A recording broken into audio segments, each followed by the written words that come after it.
साथियों नमस्कार, मैं हरिश्चंद्र बर्णवाल इस वीडियो में आप सभी का स्वागत करता हूं। दोस्तों, मेरी नज़र एक ट्वीट पर पड़ी। दोस्तों, ये ट्वीट ऐसा है जिस पर वास्तव में विमर्श होना चाहिए था। कांग्रेस की जो सोच है, खतरनाक सोच, इस भारत के खिलाफ, भारत के प्रति विध्वंसात्मक सोच, उस पर चर्चा होनी चाहिए थी, जो नहीं हुई।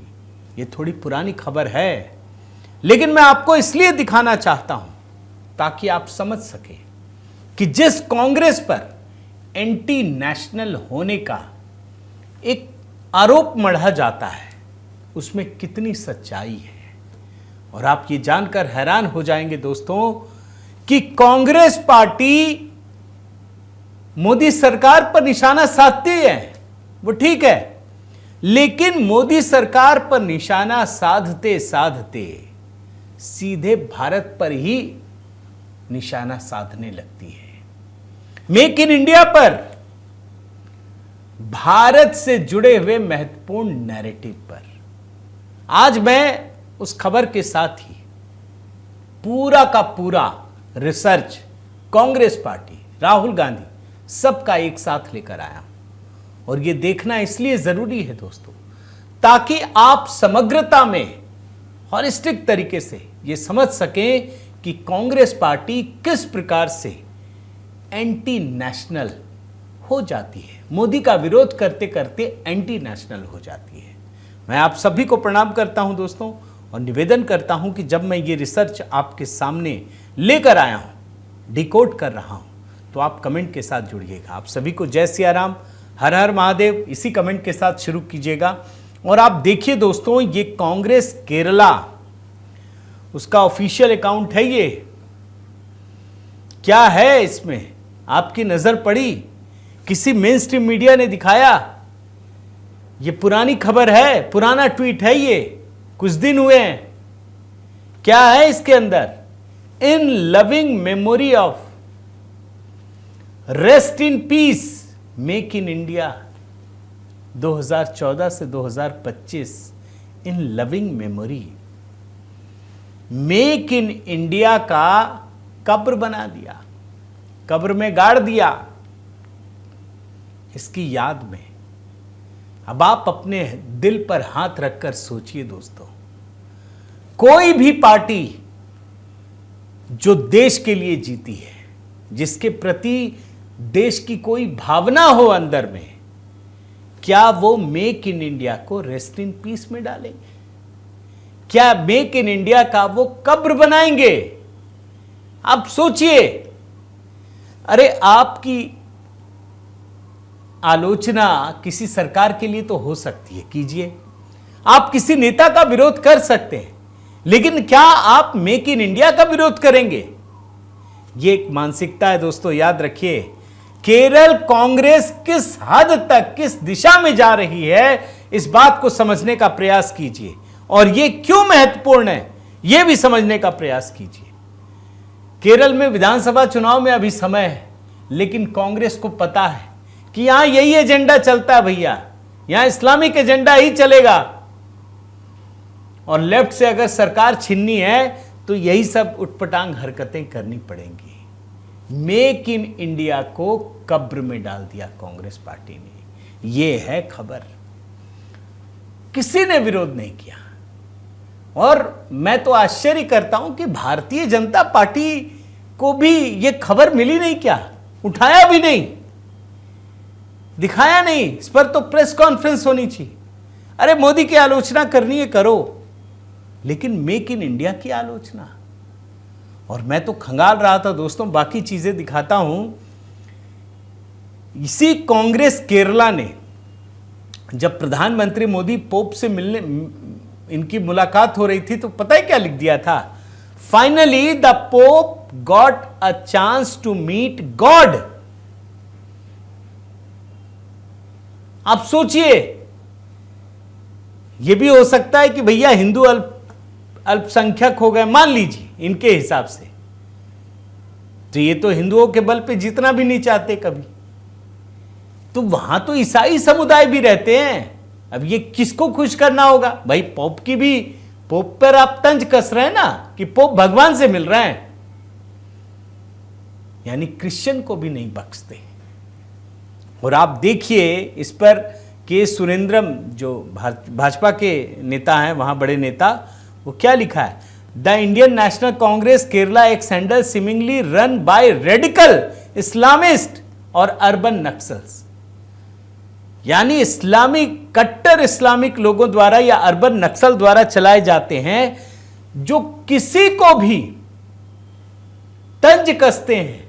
क्रिश्चियन के सबसे बड़े जो धार्मिक गुरु हैं उसका भी मजाक उड़ाते हैं, देश का भी मजाक उड़ाते हैं। अरे ये कोई नेता नहीं है, देश का प्रधानमंत्री मिलने गया, आप देश का भी मजाक उड़ा रहे हैं। और इस मुद्दे पर जब केरल कांग्रेस को समझ में आ गया कि अरे ये तो हिंदुओं को चिढ़ाने के चक्कर में ईसाइयों को भी चिढ़ा दिया, तुरंत माफी मांग ली। लेकिन मेक इन इंडिया पोस्ट पर माफी नहीं मांगी है दोस्तों, ये आपको बता रहा हूं। और ये पहली बार नहीं है, इस बात को याद रखिए। जब किसी नैरेटिव के जरिए कांग्रेस पार्टी ने भारत के खिलाफ ही ये खड़ी हो गई है पार्टी, भारत के नैरेटिव को बदनाम कर रही है, ये पहली बार नहीं है दोस्तों, कई वाकये हो चुके हैं। मैं एक वीडियो जिसमें हमने कई सारे वीडियो का संकलन किया, 28 वीडियो हैं जिसमें ये सीधे सीधे भारत के खिलाफ ही अपने नैरेटिव के जरिए चीजों को उठा रहे हैं। मैं आपको दिखाना चाहता हूं ताकि आपको समझ में आ जाए कि ये कोई इक्का दुक्का घटना नहीं है। कांग्रेस पार्टी बड़ी बेशर्मी के साथ ये काम करती है। मैं आपको एक साथ कई वीडियो दिखा रहा हूं, आप देखिए इसको।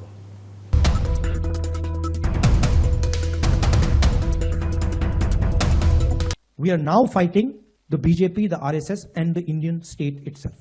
ಶತ್ರು ರಾಷ್ಟ್ರ ಅಂದ್ರೆ ಇವ್ರ ಪ್ರಕಾರ ಪಾಕಿಸ್ತಾನ, ನಮಗೆ ಶತ್ರು ರಾಷ್ಟ್ರ ಅಲ್ಲ, ನಮ್ಮ ಪಕ್ಕದಲ್ಲಿ ಇರ್ತಕ್ಕಂಥ ರಾಷ್ಟ್ರ ಮಿತ್ರ ರಾಷ್ಟ್ರ। इन मिलिटेंट्स के साथ भी बात होनी चाहिए। आखिर तुम्हारे दिमाग में क्या इज़्तिराब है? जब तक आप उनके दिमाग तक नहीं रसाई करेंगे, क्या तकलीफ है उनको, वो बताएंगे। और ये सारी जो है ना फजा खराब हो गई है, ये अमन की तरफ लौटेंगे। बातचीत का दरवाजा खुलना चाहिए। तो हिंदुस्तान की आर्मी को कहा गया कि ये तमाशा बंद करो, 2 दिन में ये तमाशा ड्रामा बंद हो जाएगा। उनकी एजेंसी हमें डरा सकती है और ना उनकी नपुंसक पुलिस हमें डरा सकती है। जब सरकार कह रही है कि हमारे पास वीडियो है, और अगर दिग्विजय सिंह ये कह रहे हैं कि वीडियो दिखा दो, तो छुपाने की क्या जरूरत है? आपने कहा क्यों कि हमारे पास वीडियो है? सर्जिकल स्ट्राइक की बात करते हैं कि हमने इतने लोग मार गिराए, लेकिन प्रमाण कुछ नहीं, केवल झूठ का पुलिंदा से ये राज कर रहे हैं। जो हमारे जवानों को अरुणाचल प्रदेश में पीट रहे हैं, मैंने कहा हिंदुस्तान की प्रेस मुझसे इनके बारे में एक सवाल नहीं पूछेगी। सच था, सच था। आप कर क्या रहे हो? जो हमारे जवान हैं जिन्होंने अपना खून दिया है, जम्मू कश्मीर में जिन्होंने अपना खून दिया है, जिन्होंने हिंदुस्तान के लिए सर्जिकल स्ट्राइक किया है, उनके खून के पीछे आप छुपे हुए हो, उनकी आप दलाली कर रहे हो। Well, if I go to Tamil Nadu, Fadi, I don't understand the language. There's just 1 or 2 words that I can vadakkam or 1 or 2. Not that I don't like that food. I still can take idlis but not for a long time. That culture is totally different. But if I go to Pakistan, the language is the same. जो प्यार यहाँ मुझे पाकिस्तान में मिलता है, उससे ज्यादा दुश्मनी मुझे हिंदुस्तान में मिलता है। इस टूलकिट में लिखा है कि कुंभ से कोरोना फैला, ये बात हर जगह बोली जाए, कुंभ से कोरोना। और ईद एक सामाजिक मेल मिलाप का त्योहार है, इसे इस तरह से पेश किया जाए, पहली बात। दूसरी बात, पूरे देश और प्रधानमंत्री नरेंद्र मोदी के खिलाफ अंतर्राष्ट्रीय मीडिया का इस्तेमाल किया जाए, अंतर्राष्ट्रीय मीडिया के साथ हाथ मिला लिया जाए। तीसरी बड़ी बात, टूलकिट में लिखा है कि कोरोना महामारी का इस्तेमाल करके प्रधानमंत्री नरेंद्र मोदी की छवि खराब की जाए। चौथी बड़ी बात, वायरस की, ये बहुत इंपॉर्टेंट है, वायरस के नए स्ट्रेन के लिए इंडियन स्ट्रेन शब्द का इस्तेमाल किया जाए, बार बार इंडियन स्ट्रेन कहा जाए, यानी कि दुनिया भर में भारत की बदनामी करना और नए स्ट्रेन की पहचान भारत के साथ स्थापित कर देना। इंडियन स्ट्रेन कि जो भी सर्जिकल स्ट्राइक का दावा सरकार कर रही है वो सही है या गलत है, मुझे नहीं, मेरे हिसाब से तो फेक लग रहा है। और तब तक फेक लगेगा जब तक भारत सरकार अपनी तरफ से सबूत नहीं देती कि हाँ सचमुच इस प्रकार का कोई सैनिक अभियान हुआ था पाकिस्तान के आतंकवादी ठिकानों को नष्ट करने के लिए। आर्मी जा रहा था पूरा हमारा केवल के वहाँ, वो कैसे घुस गया, वो गाड़ी के लिए गाड़ी कैसे घुस गई वहाँ पे आ गई। प्लान किया आपने, लोगों ने कहा या आगे दिखाओगे आपने, वायरल हुआ है, मतलब सोशल मीडिया के ऊपर प्लान करके आपने करवाया ताकि आपको मौका मिले। और लेकिन जनता समझती है अगर मोदी जी चाहें कि बाहरी शहीदों को मारकर, बाहरी लोगों की हत्या करके उनकी चिताओं के रक्त से अपना राज तिलक कर लें, चिंता नहीं करने देंगे इनको। The decision of revoking Article 370 and reducing the statehood of J&K is extremely, I would say, sad decision, and the Congress party would certainly have to have a relook on this issue. हम कहते थे चीन, Chinese corona, आपको याद है जब शुरू हुआ था जनवरी 20 को, ये कहते थे कि ये कोरोना चीन का है, चीन की लेबोरेटरी में बना, ये शहर से आया, उस शहर से आया। हम आज कहां पहुंचे हैं? आज विश्व में इंडियन कोरोना बन गया है, भारतीय कोरोना। मैं बात सिद्धू की कर रही हूं, जिन्होंने ऐसा बयान दिया है जिसे सुनकर आपको सिर्फ और सिर्फ गुस्सा आएगा। नवजोत सिद्धू ने पाकिस्तान में स्ट्राइक पर सवाल उठाते हुए यह कहा है कि 300 आतंकी गिराए हैं या 300 पेड़ गिराए हैं। कांग्रेस के सिद्धू ने सरकार से यह सवाल पूछे हैं। इमरान और बाजवा को गले लगाने के बाद अब यह सवाल गले लगाया है जो लगता है जैसे पाकिस्तान की तरफ से पूछा जा रहा है। ये देखिए सिद्धू का सवाल क्या है, 300 आतंकी मारे हैं, हाँ या ना?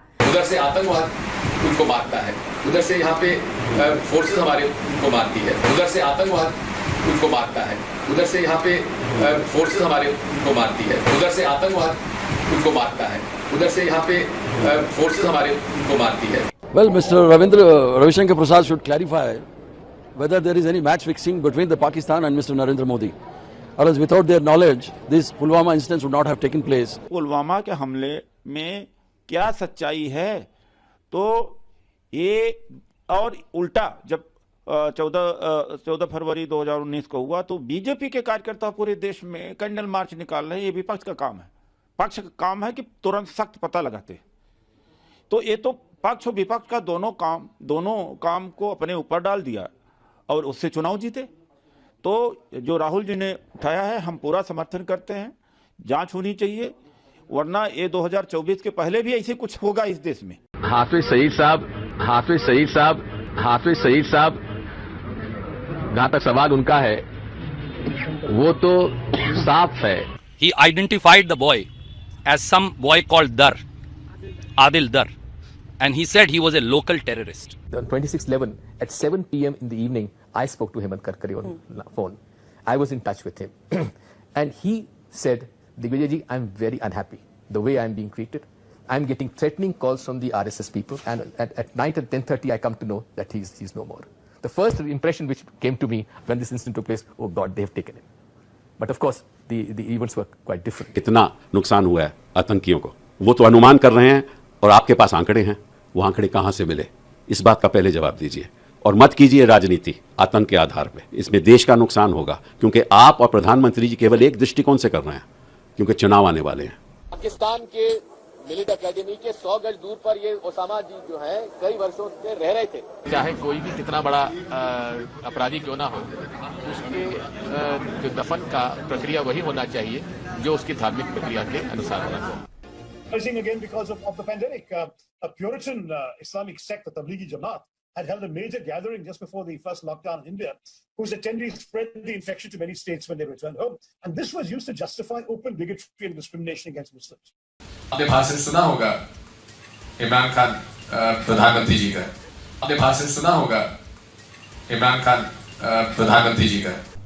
अब आपके मन में दोस्तों ये सवाल उठ सकता है कि आखिर कांग्रेस पार्टी ऐसा कैसे कर लेती है? भाई एक ऐसे देश में देश के खिलाफ ही बोलना हो, यह कैसे हो जाता है? ये तो खुलकर कह चुके ना कि भारत के खिलाफ ही लड़ रहे हैं। भाई आरएसएस मोदी के खिलाफ लड़ रहे हैं, चलता है, समझ में आता है। भारत के खिलाफ लड़ रहे हैं, इसकी ताकत इनको अपने नेता से मिलती है और वो नेता है राहुल गांधी। इसका जवाब मिलेगा आपको। मैं एक साथ आपको 12 वीडियो दिखाता हूं, 12 विंडो में। ये ऐसी एक भी चीज नहीं है। भारत के खिलाफ बोल चुके हैं, देश के खिलाफ, सेना के खिलाफ, हिंदी भाषा के खिलाफ, मेक इन इंडिया के खिलाफ, नोटबंदी के खिलाफ, स्वच्छ भारत, जीएसटी के खिलाफ, सब चीज के खिलाफ, भगवान राम के खिलाफ, सबके खिलाफ बोल चुके हैं। इसीलिए कांग्रेस पार्टी ऐसा करती है। देख लीजिए एक बार। in the foreign press all the time that there is a serious problem with Indian democracy. जो हमारे जवानों को अरुणाचल प्रदेश में पीट रहे हैं, मैंने कहा हिंदुस्तान की प्रेस मुझसे इनके बारे में एक सवाल नहीं पूछेगी। सच था। अगर आप बाकी दुनिया से बात करना चाहते हो तो वहां हिंदी काम नहीं आएगी। तो आज हिंदुस्तान में आप मेड इन इंडिया की बात करते रहते हो, मेड इन इंडिया हो ही नहीं सकता है। नोटबंदी हिंदुस्तान के गरीब किसान, मजदूर और छोटे दुकानदार पर आक्रमण। नोटबंदी हिंदुस्तान की असंगठित अर्थव्यवस्था पर आक्रमण। Clean your country is a strategic national government program. Well, it's not working, is it? I don't see it working. You see it working? Okay. I don't see Swachh Bharat working very well. देश को Gabbar Singh tax नहीं चाहिए। तो फिर मैंने कहा अगर आप पुन जन्म में बिलीव नहीं करते हो तो फिर आप राम में कैसे बिलीव कर सकते हो? Thank you.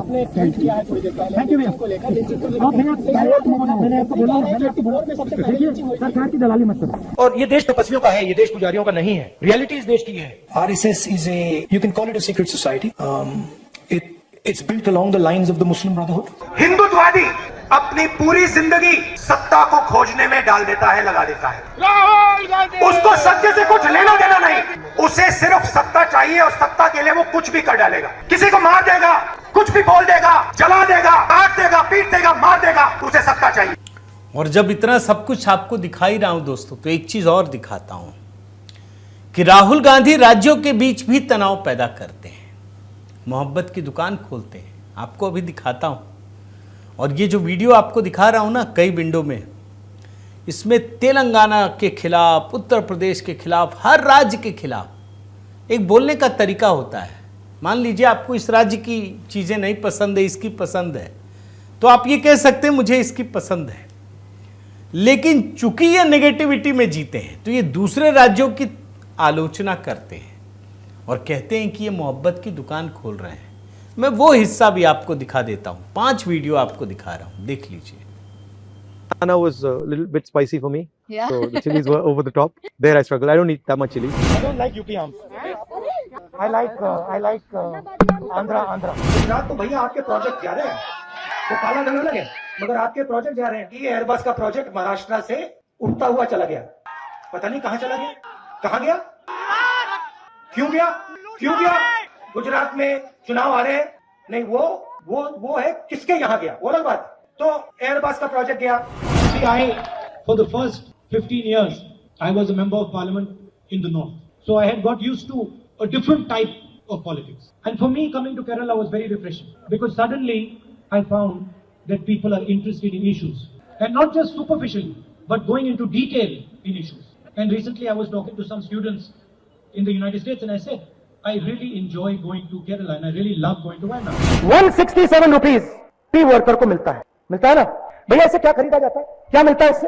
तो टी वर्कर को 167 और गुजरात के व्यापारियों को टी गार्डन।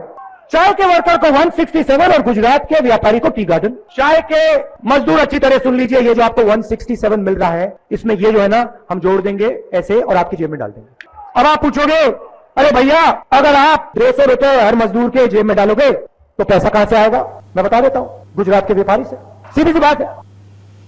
आपको कई एंगल से चीजें दिखाई हैं दोस्तों। आप सोचिए, एक एंगल भारत के खिलाफ जब भी मौका मिलता है खुलकर ये बोलते हैं और कहते हैं कि हमको राष्ट्र विरोधी क्यों कहा जाता है। इस देश से जुड़ी हुई, इस देश के जितने प्रतीक हैं उन सब के खिलाफ राहुल गांधी बोल चुके हैं, राज्यों को लड़ाने का भी प्रयास करते हैं। और अब केरल में मेक इन इंडिया को सीधे कब्र पे पहुंचा दिया। ये चढ़न भी है, आप समझते हैं ना। औरंगजेब का विवाद चल रहा है, औरंगजेब के कब्र को खोदने की मांग हो रही है, हटाने की मांग हो रही है। कांग्रेस पार्टी को लग रहा है केरल के मुसलमानों को खुश करने का तरीका क्या है, तो कोई बात नहीं, आप औरंगजेब का बदला ले रहे हैं, सीधे मेक इन इंडिया को ही कब्र में पहुंचा दिया। अब इनके दिमाग में ये भूसा भरा है कि भारत की आलोचना करो, मेक इन इंडिया की आलोचना करो, स्वच्छ भारत की आलोचना करो तो मोदी की आलोचना दिखती है। हिंदू धर्म को गाली दो तो इनको लगता है मोदी को गाली पड़ रही है।